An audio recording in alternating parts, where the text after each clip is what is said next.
डूब जाए। तो किस नाव पर सवारी करना है? कागज की नाव पर। जब छोड़ देते अपन, पानी बरसता था, कागज की नाव में तीनों आपने तो खूब बनाई है बड़े बाजार में, पूरी नाव बना के पानी में डालकर फिर मेरी नाव बोझारी बोझारी बोझारी बोझारी बोझारी, आगे जाके देखे पूरी गीली होगी, डूब गई। पानी की नाव, पत्थर की नाव एक मिथ्या दृष्टि जीव है जो खुद डूबेंगे और दूसरों को भी। कागज की नाव वाले वो गुरु हैं जिनकी बातों में मीठापन होगा, बातों में स्वार्थ होगा, बातों में बनावटीपन होगा, पर खुद के भीतर वो सच्चाई नहीं होगी। वो सदग्रस्त जो कागज की नाव की समझ की बातों में बहुत वजन है, पर भीतर खोखलापन रखा है। ऐसे वो दूसरे गुरु हैं जो कागज की नाव सुंदर दिख सकती है, कुछ दूर ले जाएगी, फिर बाद में। तीसरी नाव है लकड़ी की नाव, गुरु, निर्वृत्त गुरु, जो खुद भी पार होते हैं और दूसरे को भी। उस नाव पर सवारी करना है।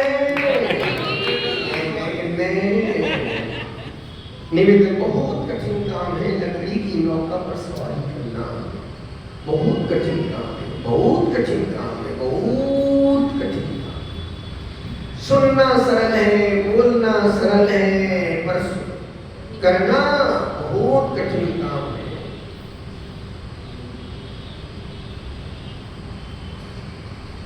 निवेदन कर रहा हूं, अनुरोध कर रहा हूं, गुरु की वंदना, गुरु की वंदना। गुरु ही, गुरु का उपकार कोई से जिंदगी भर चुका नहीं सकता है। व्यक्ति मां के ऋण से कभी पूर्ण नहीं हो सकता है, शिष्य गुरु के ऋण से कभी पूर्ण नहीं हो सकता है। जिंदगी में कितना ही कुछ कर ले, यदि शिष्य अपनी चमड़ी, अपने शरीर की चमड़ी की गुरु को जूतियां बना के भी पहना दे, तब भी शिष्य गुरु के ऋण से कभी पूर्ण हो ही नहीं सकता। इसलिए जिंदगी में रावण कदम कदम पर हारा और राम कदम कदम पर सफलता को प्राप्त हुई। राम वन में थे पर महल जैसा प्रकाश था, रावण भवन में था पर घोर अंधकार था। राम के पास कुछ नहीं था, फिर भी सुखी थे, संपन्न थे, समृद्ध थे, आनंद में मग्न थे। जंगल में मंगल रोज होता था, रावण भवन में था, रोज घुट घुट के जिया और बेमौत मरा। रावण के पास सोने की लंका थी, सोने का महल था, सब कुछ था, सोने का सिंहासन, हजारों पत्नियां, हजारों बच्चे, हजारों बेटे, 1 लाख पूत, 1.25 लाख नाती, जा रावण घर दिया न बाती। रावण के पास सिर्फ सब कुछ था पर एक चीज नहीं थी, रावण के पास एक गुरु का आशीष उसके शीश पर निकला। राम के पास कुछ भी नहीं था पर गुरु वशिष्ठ का आशीष उसके शीश पर था। जिसके माथे पर गुरु का आशीष होता है वो लकड़ी की नाव की तरह भव सागर से पार हो जाता है, और जिसके गुरु में गुरु तो बहुत है पर एक गुरु नहीं है। गंगा गए तो गंगादास, जमुना गए तो जमुनादास, रघुपति राघव राजा राम जो सबों का ऐसा। जिस प्रकार की स्त्री का पति एक होता है, बेटे का बाप एक होता है, उसी प्रकार से गुरु शिष्य का गुरु भी एक होता है। पूजनीय मंत्री अनेक हो सकते हैं, घर में अनेक मेहमान आते हैं, वो स्त्री अनेक मेहमान बैठे, सबको परोस रही है, पर जहां उसकी हाथ में गर्म पूरी है, 10 पुरुष बैठे, उस लाइन में उसका पति भी बैठा है, गर्म पूरी किसकी थाली में जाएगी? कड़क कड़क फूली हुई खरी खरी 10 पुड़ियां रखी हैं, जैसी पति बड़ी खालो खालो खालो। इसके मतलब 10 पुड़ियों का अपमान नहीं कर रही है, पर पति से जो अटैचमेंट होता है वो सबसे अटैचमेंट नहीं होता है। भोजन सबको परोसेगी, बच्चे लड़के बैठे हैं और एक महिला भोजन परोस रही है और उसमें उस 50 के बीच उसका उसमें एक बेटा भी बैठा, बच्चा भी बैठा है। जैसी गर्म रोटी हाथ में आएगी, गर्म रोटी उस बच्ची की थाली में ही, क्यों? क्योंकि मेरा बेटा है। बच्चे समय 50 बच्चे भी बोलते किसी न किसी बेटे तो होंगे। माँ की ममता ममत्व खुद की बेटे के प्रति। इसलिए निवेदन कर रहा हूं, अनुरोध कर रहा हूं। रावण के पास सब कुछ था, एक गुरु का आशीष नहीं था। राम के पास कुछ भी नहीं था, सिर्फ गुरु वशिष्ठ का आशीष उनके शीश पर था। इस जिंदगी भर की कमाई एक तरफ और गुरु की एकदम दिल्ली में कहा था, दिल्ली के प्रवचन में कहा था, कौन सी कॉलोनी में कहा था मुझे याद नहीं है, पर एक जरूर कहा था,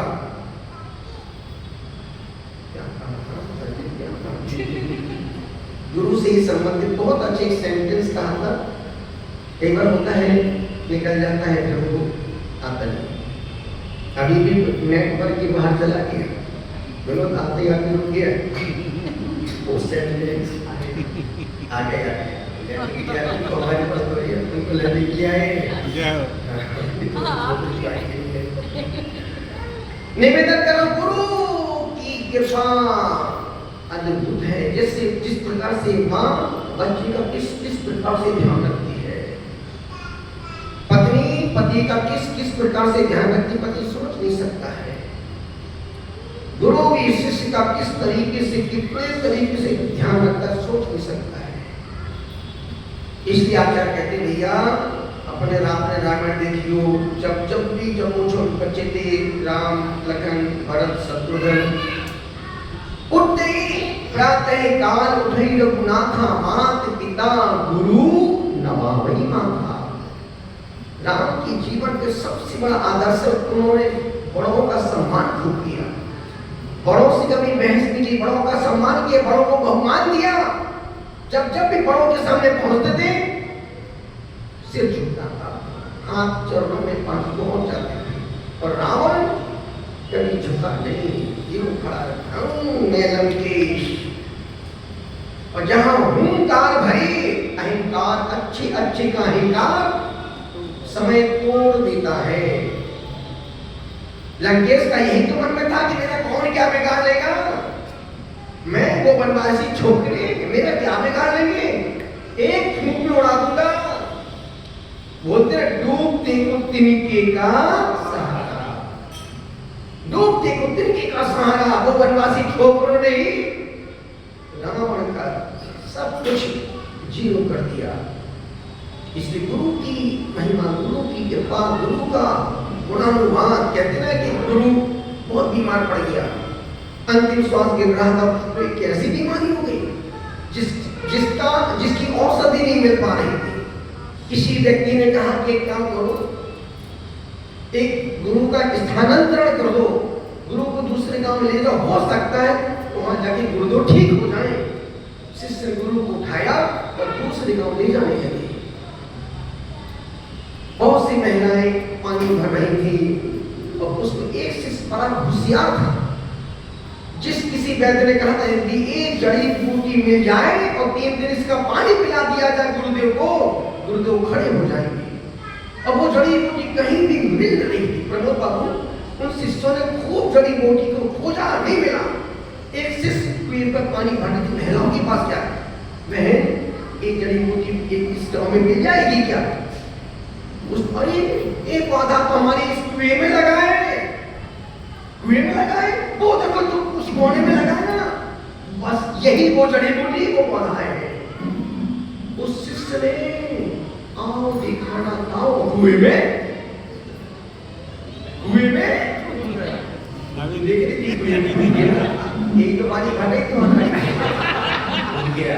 इससे तो पूछा था पता नहीं एक पौधा लगा है। जब तक हम नहीं बोलेंगे तब तक उसे कुएं में कूदने वाला ये तो सब कूदवाने के लिए रखे अभी नहीं कूदेगा, जब हम बोलेंगे तभी कूदेगा। और शिष्य ने प्रभु जी आओ दिखाना आओ, और वो शिष्य कुएं में गया। अब पूरा 200-250 फीट गहरा हुआ, कूद गया। जिसको तैरना कुछ भी नहीं आता, और बस पौधा लिया और गुरु पूरा गुरु संग पंखुड़ी के पास ही बैठा। बेवकूफ, तू कुएं में कूद गया, तुझको मरने का डर नहीं लगा? तब शिष्य ने बहुत अच्छी बात की। उस शिष्य ने गुरु से कहा, गुरुदेव, जिसकी डोर गुरु के हाथ में हो उसको कूदने में किस बात का डर है? गुरु के हाथ में होगी 100 फीट तो क्या 1000 फीट भी होगा, तो मैं तो पतंग कितनी आकाश में उड़ जाए, यदि पतंग किसी के हाथ में है तो पतंग कभी बंगाल की खाड़ी में गिर नहीं सकती है। इसलिए अपन कहते हैं, गुरुदेव तुमको नमस्ते नमस्ते, गुरुदेव तुमको नमस्ते नमस्ते, दयानंद तुम हो, दयानंद तुम हो, दयानंद तुम हो, दयानंद तुम हो, हमारे लिए तो श्री कुंड तुम हो,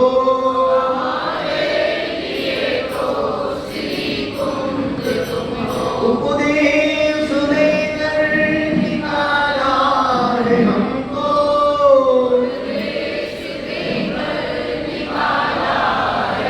मोह की माया में फंसते फंसते,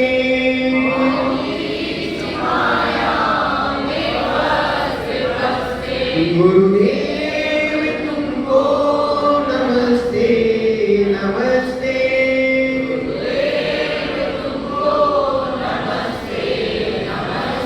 नहीं पार पाया किसी ने तुम्हारा, नहीं पार पाया किसी ने तुम्हारा, तुम्हारा शरण में वो पाए सहारा,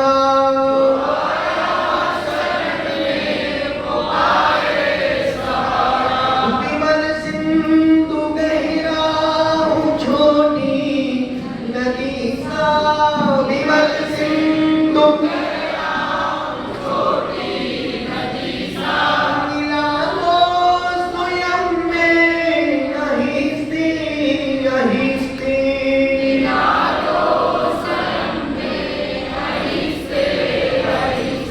गुरुदेव तुमको नमस्ते नमस्ते,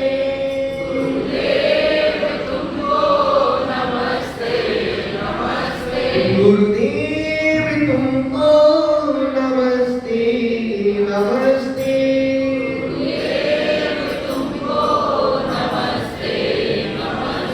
लहराता उपवन है पुष्पदन तुझी का,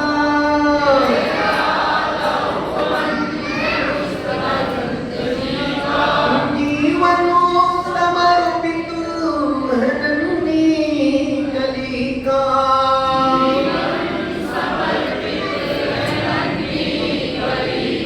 करता हूँ विनती है पुष्पदंती गुरुवर,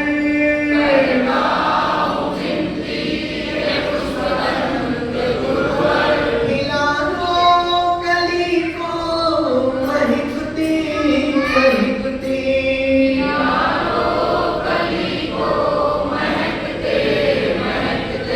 गुरुदेव तुमको नमस्ते नमस्ते,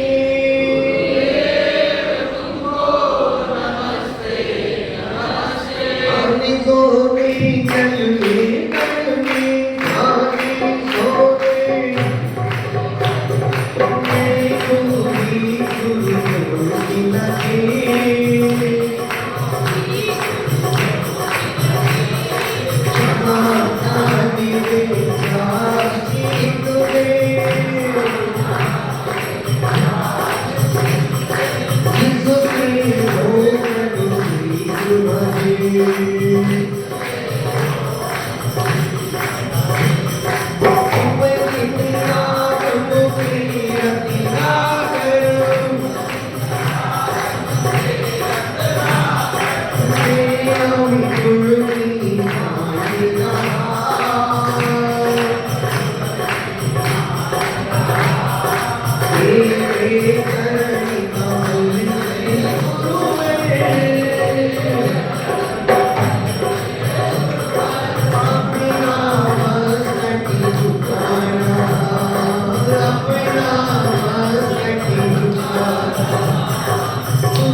मन से, वचन से, काय से, क्रोध मान माया लोभ से,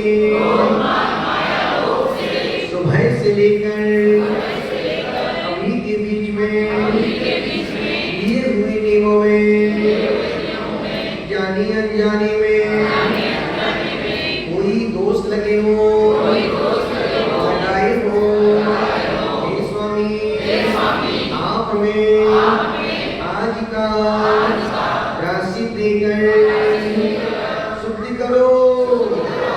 जिसको शुद्ध होना वो अपना हाथ ऊपर करो। बोलो हे स्वामी हम रात्रि में सोने से पहले 10 मिनट नमोकार मंत्र पढ़ेंगे। यदि भूल जाए तो कल अपना मोबाइल बंद रखेंगे। हमारे माँ भी नहीं भूल पाएंगे। निश्चित सौभाग्यशाली होते हैं वो लोग जिनको गुरु सामने से प्राश्चित देते हैं दिन भर में। और एक भी ऐसा इंसान है जिससे कोई गलती दिन भर में नहीं होती हो। एक भी ऐसा इंसान है जो नियम लेके जिसके मन से दोष ना लगते हो।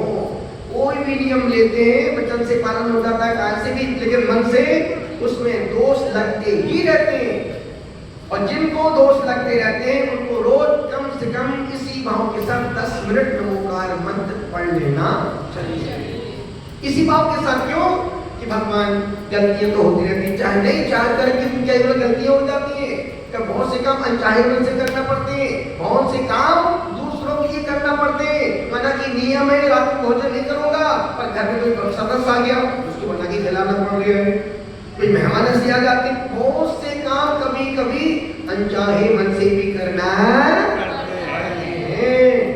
इसलिए आचार्य कहते हैं मन से हो जाए तो भी पाप है, वचन से हो तो भी पाप है, काय से हो तो भी पाप है, वचन से कम पाप है, काय से और कम पाप है, लेकिन सबसे ज्यादा पाप मन से लगता है। और दिन भर मन उधेड़ मन में लगा रहता है। दिन भर मन, इसलिए कहते हैं भक्तों मेरी बात सुनो, ऐसा एक इंसान चुनो जिसने पाप ना किया हो, जो पाप ही हो। भक्तों मेरी बात सुनो, जिसने पाप ना किया हो, पाप ही हो, पाप ना किया हो, पाप ही हो। जिंदगी में दो से कभी अपने पाप मत छुपाना, डॉक्टर से और गुरु से। बीमारी डॉक्टर से मत छिपाना है। अपनी बीमारी डॉक्टर से छिपाओगे तो इलाज सही नहीं हो पाएगा, और गुरु से पाप छिपाओगे तो प्रायश्चित नहीं होगा। इसलिए अपन जिंदगी में एक गुरु जरूर है। अभी किताब का पढ़नी पर सामने वही पेश हो गया। भरोसा करना है तो गुरु और प्रभु पर करना। भरोसा करना है तो गुरु और प्रभु पर ही करना। लोगों पर करके तो जीने की उम्मीद ही खत्म हो जाएगी। यदि लोगों पर ज्यादा भरोसा करोगे तो जीने की उम्मीद ही ना आदमी जीने देगा और ना गुरु। एक उपस्थिति है, सानिध्य, सामिध्य, अवसर है, भाई इसको कब उपलब्ध हो जाए कुछ कह नहीं सकते। लेकिन आज के वातावरण में हम सब मॉल, माहौल और बाजार से प्रभावित लोग हैं। हर चीज की वारंटी और गारंटी से खरीदते हैं। और गुरु भी ऐसे ही बनाते हैं। सोमवार को गुरु बनाया, मंगलवार को खोट निकाली, बुधवार को छोड़ दिया, गुरुवार को फिर नए गुरु की तलाश शुरू हो जाती। जिंदगी भर यही चलता रहता है और गुरु नहीं मिल पाते हमारे अपने ही कारण। जीवन में गुरु का उतना ही महत्व है जितना शरीर में श्वास का, घर परिवार रिश्तों में विश्वास का। गुरु समझा सकता है, बता सकता है, डांट सकता है, मार्ग दिखा सकता है, लेकिन जानना चलना तो खुद को ही पड़ेगा। अपनी गलती को सुधारने के लिए एक गुरु का चयन करो और एक ऐसा दोस्त बना के रखो बात तुम सुन सको। यदि वो अच्छा भी बोले तो बात अच्छी लगे और डांट भी लगाए, गालियां भी दे, नहीं यार, यदि इन्हें कुछ कहा तो कुछ ना कुछ कारण तो होगा। लेकिन अभी हाल अपना बेहाल है। अभी इतने सारे लोग बैठे हैं, मैं पूछूं इसमें कितने लोग अपने माँ बाप की बात मानते हैं? बहुत कठिन बात है। कितने लोग अपने गुरु की बात मानते हैं? कितने लोग ग्रंथों की बात मानते हैं? अपने मन से टटोलना। कितने लोग भगवान की आज्ञा मानते हैं? भगवान को सब मानते हैं पर भगवान की, ग्रंथों को सब पढ़ते हैं पर ग्रंथों की मानता कौन है? ग्रंथों में लिखा रात्रि भोजन करना पाप है, न गुरु की मानते हो, ना शास्त्र की मानते हो, ना देव की मानते हो। भगवान ने कहा है जियो और जीने दो, और तुम समझे पियो और पीने दो। कौन किसकी मान लिया है? ऐसा नहीं कि नहीं खाओगे तो मर जाओगे। पर आचार्य मन की कमजोरी के कहीं मर गए तो दुनिया में लोग खा के ही मर रहे हैं। दुनिया में लोग खा के ही मर रहे हैं। इसलिए निवेदन कर रहा हूं, अनुरोध कर रहा हूं, अपनी गलती को सुधारने के लिए गुरु का जप करो, ना कि गुरु को सताने के लिए, ना उन पर बोझ बनने के लिए। क्योंकि जीने के लिए खुद की समझदारी ही अहमियत रखती है। अन्यथा अर्जुन और दुर्योधन के प्रभु और गुरु एक ही थे। अर्जुन और दुर्योधन के प्रभु और गुरु एक ही थे। खुद की समझदारी ही खुद को पार लगाएगी। इसलिए निवेदन कर रहा हूं, अनुरोध कर रहा हूं, जितनी जल्दी आप अपने जीवन की जिम्मेदारी लेंगे, सफलताएं भी आपके कदमों में आकर घुटेंगे। एक व्यक्ति बहुत परेशान था, दुखी था, अति दुखी परेशान था। उसके पास सब कुछ था, फिर भी वो मेरे पास में सर हो के कुछ नहीं है, भगवान ने सबसे ज्यादा भेदभाव हमसे किया है, मेरे पास कुछ है नहीं, मैं तो भूखी मर रहा हूं, मेरे पास कर्ज पड़ रहा है। एक व्यक्ति का पैर कटा था और वो बड़ा भीख मांग रहा था, मुस्कुरा रहा था। पैर कटा है, हाथ में कटोरा है और चेहरे पर मुस्कुराहट है। और से एक बेचारा दार्शनिक गुजर रहा था, उसने भिखारी, अद्भुत भिखारी है, इसके एक पैर भी नहीं है, फिर भी चेहरे पर मुस्कुराहट है, मन में शांति है, चेहरे पर अटखेलियां ले रहा है। उसने उसकी कटोरे में पात्र में कुछ रुपए डाले और प्रश्न पूछा, तू कितना अनाड़ी आदमी, परमात्मा ने तेरे साथ कितना न्याय किया है। देखो सबको दो पैर दिए, तेरा तो एक पैर ही नहीं है और तू मुस्कुरा दिया है। परमात्मा बहुत भेदभाव करता है, पक्षपात करता है। उस भिखारी ने बहुत अच्छी बात उस व्यक्ति से कही जो उसको बोल रहा था। उसने कहा, भाई साहब वो देखो, वो सामने देखो, मेरा छोटा भाई बैठा है, उसके तो दोनों पैर नहीं, कम से कम परमात्मा ने मुझे चलने के लिए एक पैर तो दिया है। जिसको एक दिया उसको मेरे सामने। कभी भी अपने से नीचे वाले को देखोगे, कभी दुखी परेशान नहीं रहोगे। और जब भी तुम अपने से बड़े को देखोगे, जिंदगी में ना जी पाओगे और ना मर पाओगे। निवेदन, एक छोटा सा प्रश्न पूछूं, यदि आपके घर में कोई प्रोग्राम हो रहा है और आपने 100 लोगों को इनवाइट किया, दिव्या आपके घर में गृह प्रवेश का प्रोग्राम है और आपने 100 लोगों को इनवाइट किया और उसमें 98% लोग आए, 2 व्यक्ति नहीं आए, आपका ध्यान कहाँ रहेगा? जो नहीं आए उन पर, जो आए हैं उन पर?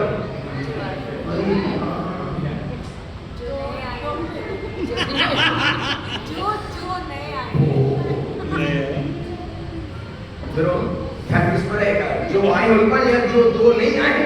और वो जो 2 नहीं आए वो खास क्या चक्कर? सोचो कितना कठिन काम है। 90% बेकार लोग हैं। ठीक है, अब आज उनका भी घर प्रोग्राम अपन भी नहीं जाएंगे, बस उसी समय का सारे पानी जो आए हैं उनका तो ध्यान रखें। और हमें कभी भी देखना, आप कभी किसी के साथ कहीं भी जाओ, जैसे आप दोनों पति पत्नी गए, हम क्यों बच्चे नहीं है क्या? क्यों बच्चे नहीं है? ये बच्चे नहीं है। यदि पति आके अकेला गया है, क्यों पत्नी नहीं है क्या? और पत्नी गई है, क्यों वो जैसा नहीं है क्या? और बच्चे तीनों गए हैं, जाओ खाना खा लेना। जाओ आगे कभी खाना खा लेना। कोई पूछ नहीं है रे, जो नहीं आता उसको। दुनिया में संसार में 3 लोग ही अच्छे हैं, संसार में 3 लोग ही अच्छे हैं प्रमोद बाबू, देवेंद्र जी, संसार में 3 लोग ही अच्छे हैं। एक तो वो जो मर गए, बहुत अच्छे थे, बहुत अच्छे थे। दूसरे वो जो पेट में है, जो पेट में है वो अच्छे हैं, पता नहीं क्या पेट में। और तीसरे वो जिनको हमने देखा ही नहीं, जिनको देखा नहीं वो अच्छे हैं, जो पेट में है वो अच्छे हैं, और जो मर गए इसके अलावा तुम गलत फहमी हो कि तुम बहुत अच्छे हो। अच्छे तुम तब बनोगे जब निपट जाओगे। इसलिए आचार्य कहते नहीं, और हमारे पास कोई कमी नहीं है, सिर्फ मन की कमी है। कितना इकट्ठा कर लो, कितना ही कमा लो, मन से कभी भी धन से संतुष्टि मिलने वाली नहीं है। कितना ही, जब कुछ भी नहीं था तब भी दुखी परेशान थे, जब कुछ भी नहीं था तब भी दुखी परेशान, और आज कोई कमी नहीं है तब भी दुखी परेशान है। मियाँ जी रोते क्यों? बोले उनकी सूरत ही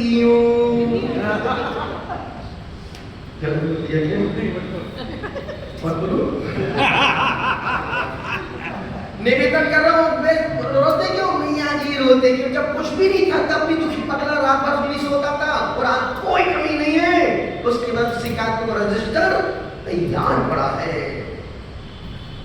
निवेदन कितना सा कर रहा हूँ, जितनी जल्दी आप अपने जीवन की जिम्मेदारी लेंगे, अपने कर्तव्य को कर्तव्य समझो। जिस कार्य को जितने जुनून के साथ, जितने जोश के साथ, जितने उत्साह के साथ करोगे, उतने अच्छे नंबर मिलेंगे। आज सुबह स्वाध्याय चल रहा था उसके उपदेश का, बहुत अच्छी बात था। हमने कहा जितने मन से हम जो क्रिया जो कार्य करते हैं उतने ही नंबर मिलते हैं। यदि आप पूरी ईमानदारी से घर से निकले मंदिर जाने के लिए, और आप पूरी ईमानदारी से मंदिर गए, तो 100% पूरे नंबर मिलेगा। और मंदिर में भी आके आप मोबाइल खोल के बैठे हो, उसमें व्हाट्सएप कर रहे हो, चैटिंग कर रहे हो, वीडियो कॉल कर रहे हो, तो इसका मतलब तुम आके भी तुम यहाँ पर, अरे उन मूर्खों को कौन समझाए? खुद लाइफ तो आनंद ले नहीं रहे, तुम अपना आनंद दूसरों को बांट रहे। अरे जहाँ तुम खुद बैठा है, ना भगवान को देख लिया है, ना गुरु को सुन लिया है, ये देखो ये देखो ये देखो, ये क्या हो रहा पागल भाई? निवेदन इतना सा कर रहा हूं, बात समझने की है कि जहां हम जाएं 100% उपस्थिति यदि ईमानदारी से होगी। आज हमें बहुत दिन बाद बहुत अच्छा आनंद आया। अन्यथा हम यहाँ से रूम में जाके समय करते, 20 लोग बाहर जाके खड़े हो जाते हैं, 5 मिनट बोल करके आधे घंटे पौन घंटा निकल जाता है। हमने क्या नहीं बैठना जाओ, जहाँ नहीं अरे सब 8 घंटे बैठे रहे, अरे 5 हो गया आनंद। क्यों? हमारी क्रिया जब वही क्रिया बाहर करते हैं, 50 लोग देख रहे हैं, अंदर बैठे हैं, लेटे हैं, पढ़े हैं, लिख रहे हैं, अंदर क्रिया तो हो रही पर 100% नहीं होती है। कितने दरवाजे बंद कर, दरवाजे इसलिए बंद करते ताकि तुम जैसे लोग परेशान ना करें, लोग परेशान ना करें। अब अंदर जाके बैठा सोच करो, जाओ आओ जाओ, कोई मतलब नहीं, कोई आज की बात तो है नहीं, रोज का ही खेला है। और हर व्यक्ति को 5 मिनट का मतलब आधे घंटे चाटेगा, तो काम की कोई बात नहीं करना, सिर्फ चाटना है। ये चल रही है।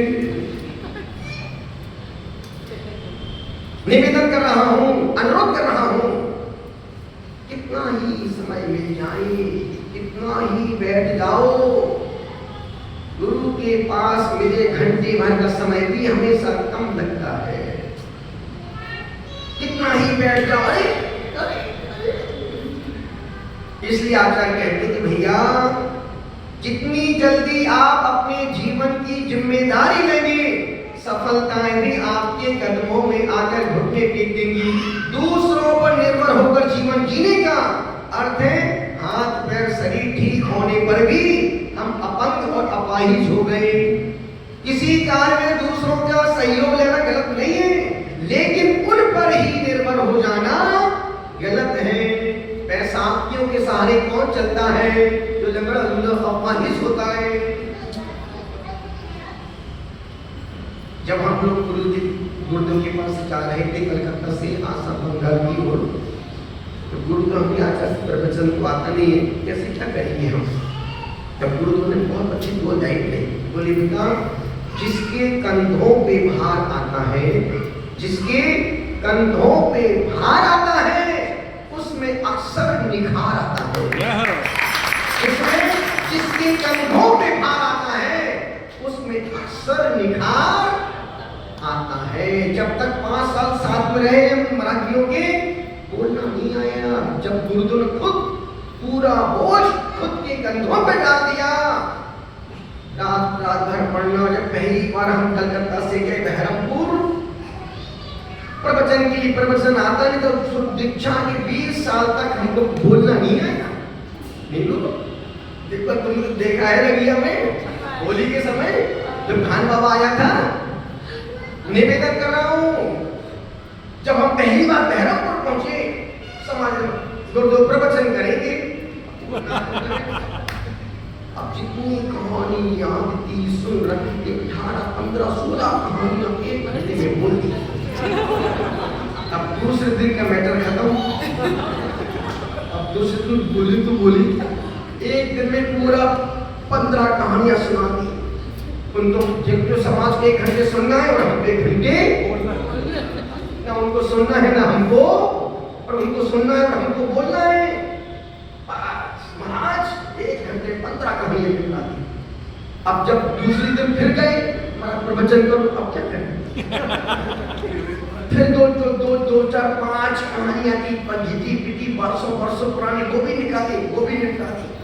अब तीसरे दिन क्या बोले, फिर मेहनत करना शुरू किया। फिर रात को रोज 4-4, 5-5 घंटे पढ़ना, 5-5 पेज लिखना, और 5-5 पेज लिखते थे तब जाके 2-2.5 पेज का मैटर।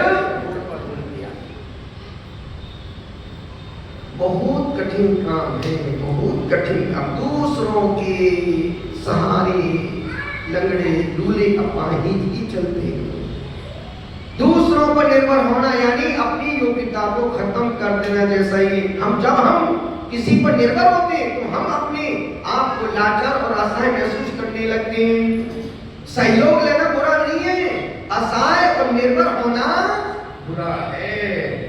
किसी भी कार्य की शुरुआत करो, 1-2 बार असफल हो गो तो कोई बात नहीं, भरोसा करना है तो स्वयं पर करो। दूसरों पर भरोसा करने से जीने की उम्मीदें कम हो जाती हैं, क्योंकि बने बनाए पथ पर चलने वाली नहरें होती हैं, नदियां नहीं।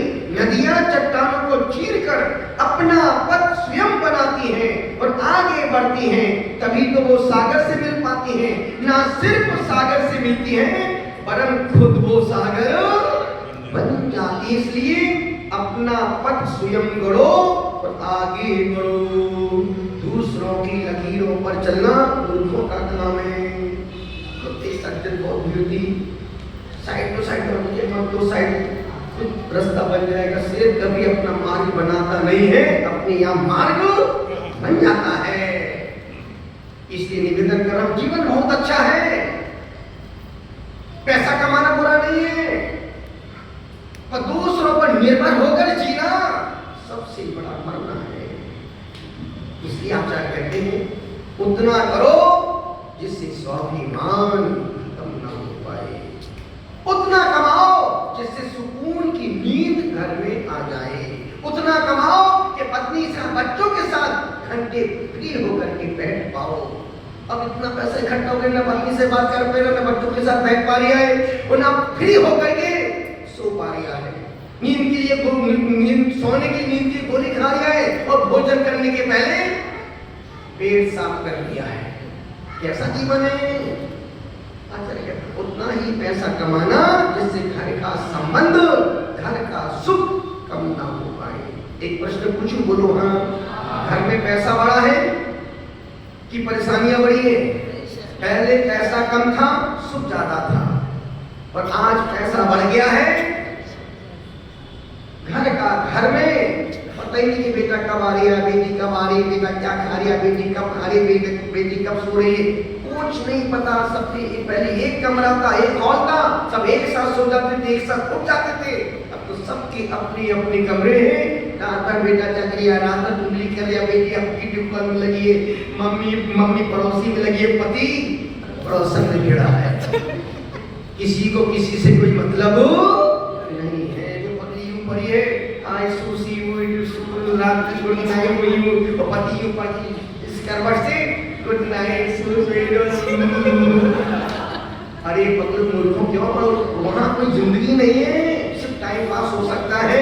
जिंदगी तो दिल बदल रही है, ठीक है, करवट बदलो और आनंद से सुराती हो। निवेदन कर रहा हूं, अनुरोध कर रहा हूं, गुजारिश कर रहा हूं, यही कह रहा हूं कि खुद पर भरोसा करो। जब जब भी हमने दूसरों पर भरोसा किया है, हमारे पीछे लोगों ने सुना होगा है। इसलिए चलते हैं गुरु भक्ति के तीर्थंकर के नाम चिन्ह बोलते हैं, पूरे